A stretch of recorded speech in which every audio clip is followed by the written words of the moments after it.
Assalamualaikum warahmatullahi wabarakatuh. Anak-anak, bagaimana kabar kalian semuanya? Mudah-mudahan sehat walafiat dan selalu berada dalam lindungan Allah Subhanahu wa Ta'ala. Dan tentunya tetap semangat untuk mengikuti pembelajaran pada hari ini. Ibu akan mewakili Pak Soeharto yang akan menjelaskan materi pada hari ini. Adapun materi kita kali ini yaitu tentang riba. Untuk memulai pembelajaran, marilah kita baca basmalah. Bismillahirrahmanirrahim.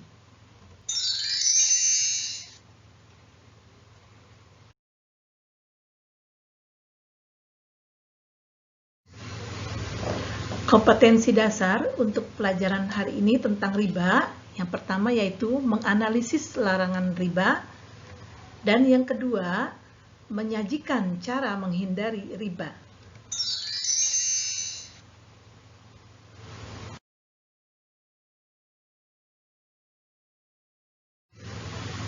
Untuk selanjutnya, indikator pencapaian, yaitu yang pertama, tentang pengertian hukum dan dalil. Yang kedua, macam-macam riba. Yang ketiga, bahaya riba.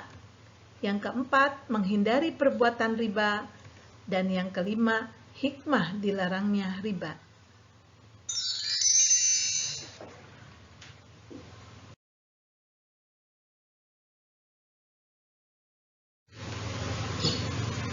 Sekarang kita akan bahas tentang pengertian riba. Apa itu riba? Menurut bahasa, riba artinya lebih atau bertambah. Sedangkan menurut syara, riba artinya penambahan atau kelebihan dalam tukar-menukar sesuatu jenis barang yang dapat memberatkan salah satu pihak.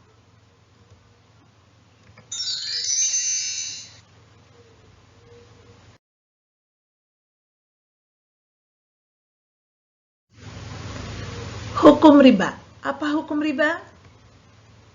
Yaitu hukumnya haram.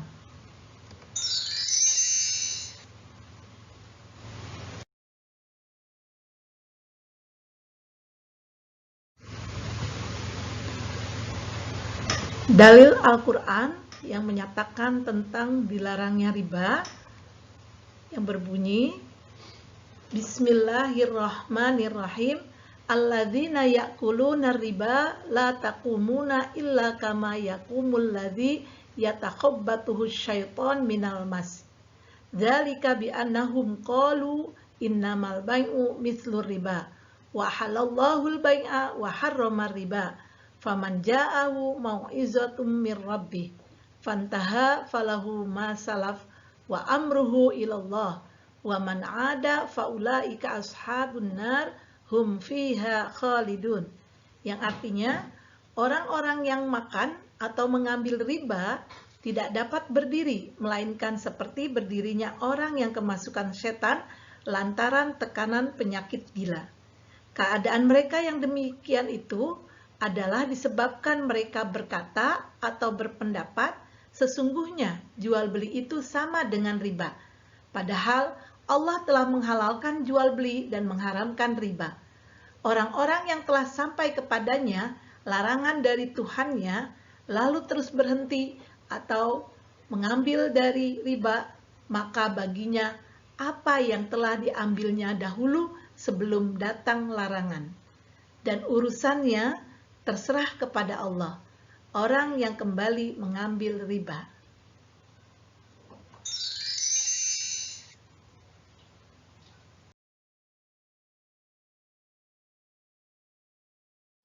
Kemudian dalil tentang larangan riba yang terdapat dalam hadis Nabi yang berbunyi Bismillahirrahmanirrahim. An Jabir radhiyallahu anhu qala la'ana Rasulullah sallallahu alaihi wasallam akilar riba wa muwakilahu wa katibahu wa syahidaihi wa qala hum sawa. Rawahu Muslim.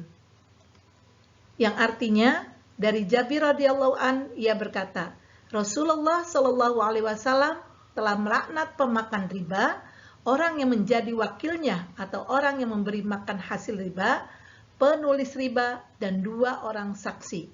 Seterusnya Nabi bersabda, Mereka itu sama saja. Hadis riwayat Muslim.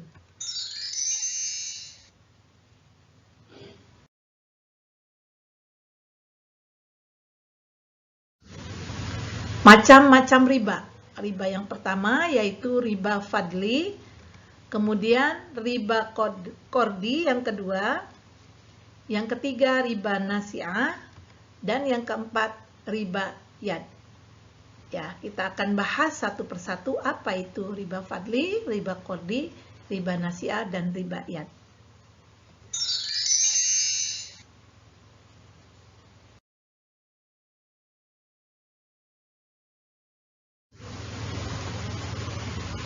Ya, yang pertama riba fadli.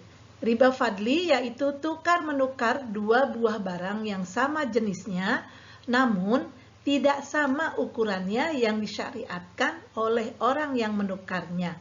Contohnya, tukar menukar emas dengan emas atau beras dengan beras, dan ada kelebihan yang disyaratkan oleh yang menukarkan.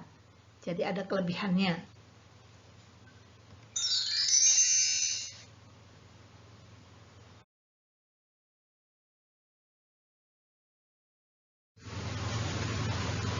Kemudian yang kedua, riba kordi. Apa itu riba kordi? Riba kordi yaitu meminjamkan sesuatu dengan syarat ada keuntungan atau tambahan dari orang yang menghutangi. Contohnya, Umar berhutang kepada Budi sebesar Rp50.000 dan Budi mengharuskan membayar sebesar Rp55.000. Nah, kelebihannya Rp5.000 inilah disebut riba.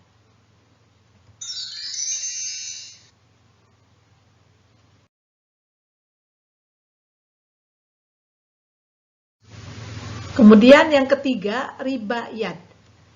Riba yad yaitu pengambilan keuntungan dari proses jual beli, di mana sebelum terjadi serah terima barang, antara penjual dan pembeli sudah berpisah. Contohnya, orang yang membeli suatu barang, sebelum ia menerima barang tersebut dari penjual, penjual dan pembeli tersebut telah berpisah sebelum serah terima barang itu.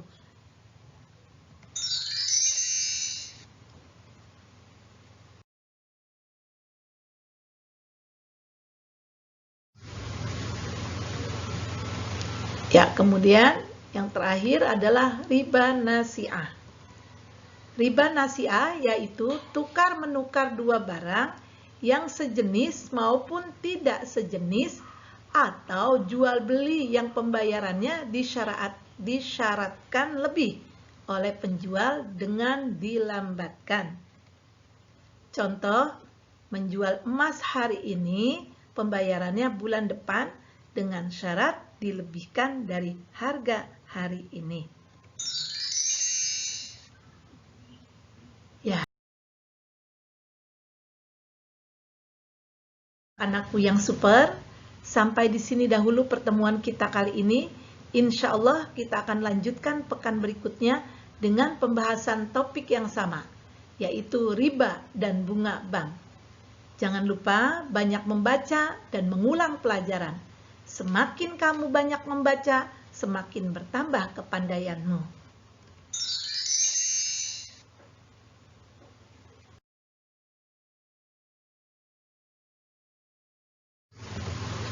Syukran kasiran. Ibu ucapkan terima kasih banyak, dan kita akhiri pembelajaran ini dengan membaca hamdalah. Alhamdulillahirabbil alamin.